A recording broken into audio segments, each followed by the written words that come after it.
जिंदगी कभी बोरिंग नहीं होती। हर दिन कुछ ना कुछ नया सिखाती है। हर किसी की लाइफ परफेक्ट भी नहीं होती, पर शायद इसी का नाम जिंदगी है।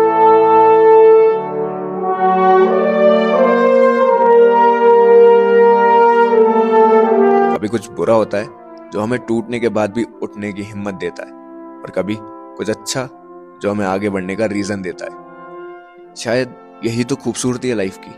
कभी मुस्कान तो कभी आंसू, पर दोनों जरूरी है।